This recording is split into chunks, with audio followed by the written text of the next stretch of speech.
ಎಲ್ಲರಿಗೂ ನಮಸ್ಕಾರ. ನಿಮ್ಮ ಶ್ರಾವ್ಸ್ ಕಲ್ಪವೃಕ್ಷ ಚಾನಲ್ಗೆ ಸ್ವಾಗತ. ಇವತ್ತು ಮಲ್ಲಿಗೆ ಅಂತ ಮೃದುವಾಗಿರ್ತಕ್ಕಂಥ ಇಡ್ಲಿ ಅಥವಾ ರವೆ ಇಡ್ಲಿನ ಯಾವುದೇ ರೀತಿಯ ಸೋಡಾ ಆಗಲಿ ಏನೂ ಆಗಲಿ ಬಳಸದೆ ತುಂಬಾ ಮೃದುವಾಗಿರ್ತಕ್ಕಂಥ ರೀತಿಯಲ್ಲಿ ಆರೋಗ್ಯಕರವಾಗಿ ಯಾವ ರೀತಿ ಮಾಡೋದು ಅಂತ ನೋಡೋಣ. ಮಾಡೋ ವಿಧಾನ ನೋಡ್ಕೊಂಡು ಬಿಡೋಣ. ಮೊದಲಿಗೆ ನಾನಿಲ್ಲಿ ಒಂದು ಪಾತ್ರೆಗೆ 1 ಕಪ್ ಅಳತೆಯಲ್ಲಿ 1 ಕಪ್ ಆಗುವಷ್ಟು ಉದ್ದಿನ ಕಾಳುಗಳನ್ನು ಬಳಸ್ಕೊಂಡಿದ್ದೀನಿ. ಉದ್ದಿನ ಕಾಳು ಇಲ್ಲ ಅಂತಂದರೆ ಉದ್ದಿನ ಬೇಳೆ ಕೂಡ ಬಳಸ್ಕೊಳ್ಬೋದು. ಇವಾಗ ಅದೇ ಕಪ್ಪಿಂದ ಒಂದು ಅರ್ಧ ಕಪ್ ಆಗುವಷ್ಟು ಸಬ್ಬಕ್ಕಿ ಅಥವಾ ಸಾಬುದಾನೆನ ಬಳಸ್ಕೊಂಡಿದ್ದೀನಿ. ಹಾಗೆ ಒಂದು ಅರ್ಧ ಸ್ಪೂನ್ ಆಗುವಷ್ಟು ಮೆಂತೆಕಾಳು. ಸಬ್ಬಕ್ಕಿನ ಬಳಸೋದ್ರಿಂದ ಇಡ್ಲಿ ತುಂಬಾ ಫ್ಲಫಿಯಾಗಿ ಬರುತ್ತೆ. ಅದರ ಜೊತೆಗೆ ಕಲರಲ್ಲಿ ಕೂಡ ತುಂಬಾ ವೈಟಾಗಿ ಬರುತ್ತೆ. ಆರೋಗ್ಯಕ್ಕೂ ಕೂಡ ಒಳ್ಳೆಯದು. ಇವಾಗ ಈ ಮೂರನ್ನು ನಾವು ಒಂದು 2 ರಿಂದ 3 ಸರಿ ತೊಳೆದಿಟ್ಕೊಳ್ಬೇಕು. ಇವಾಗ ನೋಡಿ ನಾನು ಕೂಡ ಇಲ್ಲಿ ತೊಳೆದಿಟ್ಕೊಂಡಿದ್ದೀನಿ. ಇವಾಗ ಇದಕ್ಕೆ ಮುಳುಗುವಷ್ಟು ನೀರನ್ನ ಸೇರಿಸ್ಕೊಂಡು ಒಂದು 3 ರಿಂದ 4 ಗಂಟೆ ಟೈಮ್ ಇತ್ತು ಅಂದರೆ ಒಂದು 5 ಗಂಟೆ ಆದರೂ ನೆನೆಸ್ಕೊಳ್ಳಿ. ಯಾಕಂದರೆ ಹಾಕಿರ್ತಕ್ಕಂಥ ಒಂದು ಸಬ್ಬಕ್ಕಿ ಉದ್ದಿನ ಕಾಳುಗಳು ಪರ್ಫೆಕ್ಟಾಗಿ ನೆನ್ಕೊಳ್ಬೇಕು. ಹಾಗಾಗಿ ಒಂದು 5 ಗಂಟೆ ನೆನೆಸ್ಕೊಳ್ಳೋಣ. ಮೇಲ್ಗಡೆ ಒಂದು ಪ್ಲೇಟ್ನ ಮುಚ್ಚಿ ಸೈಡಲ್ಲಿ ಇಟ್ಟಿದ್ದೀನಿ. ಇವಾಗ ನೋಡಿ 5 ಗಂಟೆ ನಂತರ ನಾನು ರವೆನ ನೆನೆಸ್ಕೊಳ್ತಿದ್ದೀನಿ. ಒಂದು ಪಾತ್ರೆಗೆ ಯಾವ ಕಪ್ಪಿಂದ ನಾನು ಉದ್ದಿನ ಕಾಳುಗಳನ್ನ ತೊಗೊಂಡಿದ್ದೆ ಅದೇ ಕಪ್ಪಿಂದ 4 ಕಪ್ ಆಗುವಷ್ಟು ರವೆನ ಬಳಸ್ಕೊಳ್ತಿದ್ದೀನಿ. ಇದು ಒಂದು ಅಕ್ಕಿ ರವೆ ಅಥವಾ ಅಕ್ಕಿ ತರಿ. ಇಲ್ಲ ಅಂದರೆ ಅಂಗಡಿಗಳಲ್ಲಿ ಇಡ್ಲಿ ರವೆ ಕೂಡ ಸಿಗುತ್ತೆ. ಅದನ್ನು ಕೂಡ ನೀವು ಬಳಸ್ಕೊಳ್ಬೋದು. ಈ ಒಂದು ಅಕ್ಕಿ ತರಿನ ನಾವು ಒಂದು 2 ಸರಿ ನೀರು ಹಾಕಿ ತೊಳ್ಕೊಳ್ಬೇಕಾಗತ್ತೆ. ಹಾಗಾಗಿ ನಾನು ಕೂಡ ಇಲ್ಲಿ 2 ಸರಿ ನೀರು ಹಾಕಿ ತೊಳ್ಕೊಳ್ತಿದ್ದೀನಿ. ತೊಳೆಯುವಾಗ ನೋಡ್ಕೊಂಡು ತೊಳ್ಕೊಳ್ಳಿ. ಏಕೆಂದರೆ ನೀರು ನಾವು ತೆಗೆಯುವಾಗ ಈ ರವೆ ಕೂಡ ನೀರಿನ ಜೊತೆಗೆ ಹೋಗುತ್ತೆ. ನಿಧಾನವಾಗಿ ತೆಕ್ಕೊಳ್ಳಿ. ಇವಾಗ ನೋಡಿ ನಾನು ಕೂಡ ಒಂದು 2 ಸರಿ ತೊಳೆದಿಟ್ಕೊಂಡಿದ್ದೀನಿ. ತೊಳೆದಿಟ್ಕೊಂಡ ನಂತರ 1 ಗ್ಲಾಸ್ ಆಗುವಷ್ಟು ನೀರನ್ನ ಸೇರಿಸ್ಕೊಂಡು ನಾವು ಉದ್ದಿನ ಬೇಳೆನ ರುಬ್ಕೊಳ್ಳೋವರೆಗೂ ನೆನೆಸ್ಕೊಂಡ್ರೆ ಸಾಕಾಗುತ್ತೆ. ಹಾಗಾಗಿ ನಾನು ರುಬ್ಕೊಳ್ಳೋಕ್ಕಿಂತ ಮುಂಚೆ ಒಂದು 10 ನಿಮಿಷ ಮುಂಚಿತವಾಗಿ ಈ ಒಂದು ರವೆ ನೆನೆಸಿಟ್ಕೊಂಡಿದ್ದೀನಿ. ಇವಾಗ ಉದ್ದಿನ ಕಾಳುಗಳು ಕೂಡ ತುಂಬಾ ಪರ್ಫೆಕ್ಟಾಗಿ ನೆನ್ಕೊಂಡಿದೆ. ಒಂದು 5 ಗಂಟೆ ನೆನೆಸಿಟ್ಕೊಂಡಿದ್ದೆ. ಇವಾಗ ಇದನ್ನು ನಾವು ರುಬ್ಕೊಳ್ಬೇಕು. ಇದರಲ್ಲಿರ್ತಕ್ಕಂಥ ನೀರನ್ನ ತೆಕ್ಕೊಳ್ಬೇಕು. ಹಾಗೆ ಅದ್ರ ಜೊತೆಗೆ ಒಂದು ಅದೇ ಕಪ್ಪಿಂದ ಅರ್ಧ ಕಪ್ ಆಗುವಷ್ಟು ಅವಲಕ್ಕಿನ ನೆನೆಸಿ ಇಟ್ಕೊಳ್ತಿದ್ದೀನಿ. ಅವಲಕ್ಕಿನ ತೊಗೊಳ್ಳೋದ್ರಿಂದ ಕೂಡ ಇಡ್ಲಿ ತುಂಬಾ ಸಾಫ್ಟಾಗಿ ಬರುತ್ತೆ. ಒಂದು 2 ಸರಿ ತೊಳೆದಿಟ್ಕೊಂಡು ಇದು ಕೂಡ ಮುಳುಗುವಷ್ಟು ನೀರನ್ನ ಸೇರಿಸ್ಕೊಂಡು ಒಂದು ಮೀಡಿಯಮ್ ಸೈಜ್ ಅವಲಕ್ಕಿ ಆಗಿರೋದ್ರಿಂದ ಬೇಗ ನೆನ್ಕೊಳ್ಳುತ್ತೆ. ಇವಾಗ ನಾವು ನೆನೆಸಿಟ್ಟಿರ್ತಕ್ಕಂಥ ಆ ಒಂದು ರವೆ ಕೂಡ ನೆನ್ಕೊಂಡಿದೆ. ಇದರಲ್ಲಿರ್ತಕ್ಕಂಥ ನೀರನ್ನ ತೆಕ್ಕೊಂಡು ಬಿಡೋಣ. ಇಲ್ಲಿ ಮತ್ತೆ ನಾವು ಕಲ್ಕೋದು ಬೇಡ. ಜಸ್ಟ್ ನೀರನ್ನ ಮಾತ್ರ ನಾವು ನಿಧಾನವಾಗಿ ತಗೊಂಡ್ರೆ ಆಯಿತು. ಇವಾಗ ನೋಡಿ ಇದು ಕೂಡ ರೆಡಿಯಾಗಿದೆ. ಇದನ್ನು ಒಂದು ಸೈಡಲ್ಲಿ ಎತ್ತಿಟ್ಬಿಡೋಣ. ಈ ರೀತಿ ಒಂದು 10 ನಿಮಿಷ ರವೆ ನೆನೆಸ್ಕೊಳ್ಳೋದ್ರಿಂದ ಇಡ್ಲಿ ಮಾತ್ರ ತುಂಬಾ ಸಾಫ್ಟಾಗಿ ಬರುತ್ತೆ. ಹಾಗಾಗಿ ಈ ರೀತಿ ಮಾಡ್ಕೊಳ್ಳಿ. ಇದನ್ನು ಕೂಡ ಒಂದು ಸೈಡಲ್ಲಿ ಎತ್ತಿಟ್ಕೊಳ್ಳಿ. ಇವಾಗ ರುಬ್ಕೊಳ್ಳೋಣ.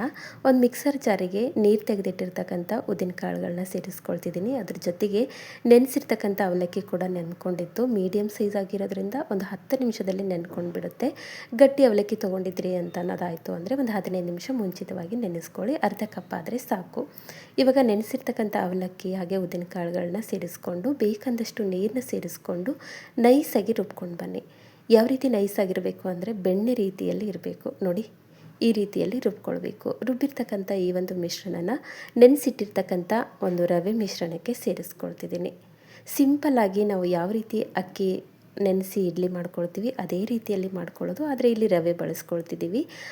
ಎಲ್ಲ ಅಂಗಡಿಗಳಲ್ಲಿ ಇಡ್ಲಿ ರವೆ ಸಿಕ್ಕೇ ಸಿಗುತ್ತೆ. ಇಲ್ಲ ಅಂದರೆ ಪರವಾಗಿಲ್ಲ, ಅಕ್ಕಿ ತರಿನ ಕೂಡ ನಾವು ಮನೆಯಲ್ಲೇ ರೆಡಿ ಮಾಡಿಕೊಂಡು ಈ ರೀತಿ ಇಡ್ಲಿನ ಮಾಡ್ಕೊಳ್ಬೋದು.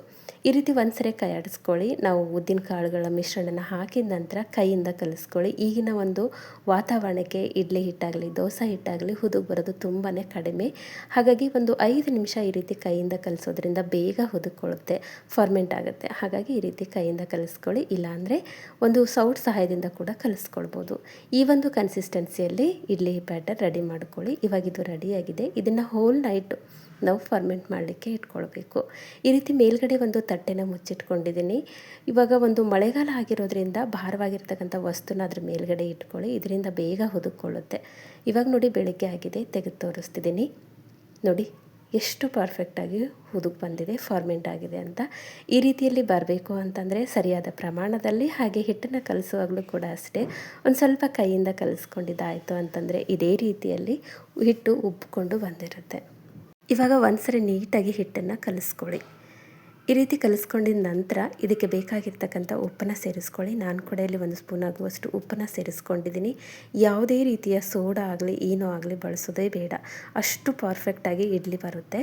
ಒಂದ್ಸರಿ ಉಪ್ಪನ್ನ ಹಾಕಿದ ನಂತರ ಈ ರೀತಿ ಕಲಿಸ್ಕೊಂಡು ಟೈಮ್ ಇತ್ತು ಅಂದರೆ ಒಂದು 10 ನಿಮಿಷ ಉಪ್ಪಿನ ಜೊತೆಗೆ ನೆನೆಸೋಕ್ಬಿಡಿ, ಇಲ್ಲಾಂದರೆ ಡೈರೆಕ್ಟಾಗಿ ಸೇರಿಸ್ಕೊಳ್ಬೋದು ಇಡ್ಲಿ ಪ್ಲೇಟಿಗೆ.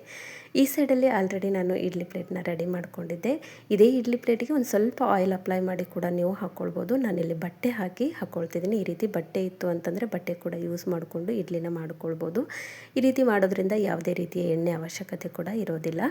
ನೋಡಿ, ಬೇಕಂದಷ್ಟು ಹಿಟ್ಟನ್ನು ಸೇರಿಸ್ಕೊಂಡು ನಾರ್ಮಲಾಗಿ ನಾವು ಯಾವ ರೀತಿ ಇಡ್ಲಿ ಮಾಡ್ತೀವಿ ಅದೇ ರೀತಿಯಲ್ಲಿ ಪ್ಲೇಟ್ಗಳನ್ನ ನಾವು ಅಡ್ಜಸ್ಟ್ ಮಾಡಿಕೊಂಡ್ರೆ ಆಯಿತು. ನಾನು ಕೂಡ ಇಲ್ಲಿ ಒಂದು 3-4 ಪ್ಲೇಟಿಗೆ ರೆಡಿ ಮಾಡಿ ಇಟ್ಕೊಂಡಿದ್ದೀನಿ. ಈ ಸೈಡಲ್ಲಿ ಆಲ್ರೆಡಿ ನಾನು ಗ್ಯಾಸ್ ಮೇಲೆ ನೀರನ್ನ ಕಾಯ್ಲಿಕ್ಕೆ ಇಟ್ಟಿದ್ದೆ. ಇಡ್ಲಿ ಪಾತ್ರೆಗೆ ನೀರನ್ನ ಸೇರಿಸ್ಕೊಂಡು ಕಾಯ್ಲಿಕ್ಕೆ ಇಟ್ಟಿದ್ದೆ. ರೆಡಿ ಮಾಡಿರ್ತಕ್ಕಂಥ ಎಲ್ಲ ಇಡ್ಲಿ ಪ್ಲೇಟ್ನ ನಾನು ಜೋಡಿಸ್ಕೊಂಡು ಮೇಲ್ಗಡೆಯಿಂದ ಒಂದು ಪ್ಲೇಟಿಂದ ಕ್ಲೋಸ್ ಮಾಡಿ ಮೀಡಿಯಮ್ ಅಥವಾ ಲೋ ಟು ಮೀಡಿಯಮ್ ಫ್ಲೇಮಲ್ಲಿ ಅಡ್ಜಸ್ಟ್ ಮಾಡಿಕೊಂಡು ಬೇಯಿಸ್ಕೊಳ್ಳಿ. ಎಷ್ಟು ನಿಧಾನವಾಗಿ ಇಡ್ಲಿನ ಬೇಯಿಸ್ಕೊಳ್ತೀವಿ ಅಷ್ಟು ಪರ್ಫೆಕ್ಟಾಗಿ ಇಡ್ಲಿ ಬೆಂದ್ಕೊಳ್ಳುತ್ತೆ. ನೋಡಿ, ನಾನು ಕೂಡ ಲೋ ಟು ಮೀಡಿಯಮ್ ಫ್ಲೇಮಲ್ಲೇ ಇಟ್ಕೊಂಡು ಬೇಯಿಸ್ಕೊಂಡಿದ್ದೀನಿ. ಎಷ್ಟು ಪರ್ಫೆಕ್ಟಾಗಿ ಇಡ್ಲಿ ಉಪ್ಕೊಂಡು ಬಂದಿದೆ ಅಂತ. ಯಾವುದೇ ಸೋಡಾ ಹಾಕದೇ ಇದ್ದರೂ ಕೂಡ ರವೆ ಇಡ್ಲಿನ ಈ ರೀತಿಯಲ್ಲಿ ಕೂಡ ನಾವು ಮಾಡ್ಕೊಳ್ಬೋದು. ಇವಾಗ ಗ್ಯಾಸ್ನ ಆಫ್ ಮಾಡಿಕೊಂಡು ಕೆಳಗಡೆ ಇಳಿಸ್ಕೊಂಡಿದ್ದೀನಿ. ಈ ರೀತಿ ಬಟ್ಟೆ ಹಾಕಿದಾಗ ಒಂದು ಸ್ವಲ್ಪ ನೀರನ್ನ ಚಿಮುಕಿಸಿ ಇಡ್ಲಿನ ತೆಕ್ಕೊಳ್ಳಿ. ಈ ರೀತಿ ಮಾಡೋದ್ರಿಂದ ಇಡ್ಲಿ ಕೂಡ ತುಂಬ ಪರ್ಫೆಕ್ಟಾಗಿ ಬಟ್ಟೆನ ಬಿಟ್ಕೊಂಡು ಬರುತ್ತೆ. ನೋಡಿ ಎಷ್ಟು ಪರ್ಫೆಕ್ಟ್ ಆಗಿದೆ ಅಂತ. ಈ ಒಂದು ಇಡ್ಲಿ ಹೋಟೆಲ್ಗಳಲ್ಲಿ ಮಾಡ್ತಕ್ಕಂಥ ಇಡ್ಲಿ ರೀತಿಯಲ್ಲೇ ತುಂಬಾ ಮೃದುವಾಗಿ ಬಾಯಲ್ಲಿಟ್ಟರೆ ಕರಗಬೇಕು, ಅಷ್ಟು ಹಗುರವಾಗಿರುತ್ತೆ. ಒಂದ್ಸರಿ ಟ್ರೈ ಮಾಡಿ, ತುಂಬ ಪರ್ಫೆಕ್ಟಾಗಿ ಬರುತ್ತೆ. ಈ ಹಿಂದೆ ಕೂಡ ನನ್ನ ಚಾನಲ್ನಲ್ಲಿ ಈ ಒಂದು ರೇಷನ್ ಅಕ್ಕಿನ ಬಳಸ್ಕೊಂಡು ಅಥವಾ ಹಲವಾರು ರೀತಿಯ ಇಡ್ಲಿ ರೆಸಿಪಿಗಳನ್ನು ಅಥವಾ ಬ್ರೇಕ್ಫಾಸ್ಟ್ ರೆಸಿಪಿಗಳನ್ನು ಅಪ್ಲೋಡ್ ಮಾಡಿದ್ದೀನಿ. ಇಂಟ್ರೆಸ್ಟ್ ಇತ್ತು ಅಂದರೆ ಒಂದ್ಸರಿ ಚೆಕ್ ಮಾಡ್ಕೊಳ್ಳಿ. ಐ ಹೋಪ್ ಇವತ್ತಿನ ರೆಸಿಪಿ ನಿಮಗೆ ಭಾಳ ಇಷ್ಟ ಆಗದ ಅಂದ್ಕೊಳ್ತೀನಿ. ಇಷ್ಟ ಆಗಿದ್ದರೆ ದಯವಿಟ್ಟು ನನ್ನ ಚಾನಲ್ನ ಸಬ್ಸ್ಕ್ರೈಬ್ ಮಾಡ್ಕೊಳ್ಳಿ. ಹಾಗೆ ಈ ಒಂದು ರೆಸಿಪಿನ ನಿಮ್ಮ ಫ್ರೆಂಡ್ಸ್ ಆ್ಯಂಡ್ ಫ್ಯಾಮಿಲಿಗೆ ಶೇರ್ ಮಾಡಿ. ನಾಳೆ ಮತ್ತೊಂದು ಹೊಸ ರೆಸಿಪಿಯೊಂದಿಗೆ ಸಿಗೋಣ. ಧನ್ಯವಾದ.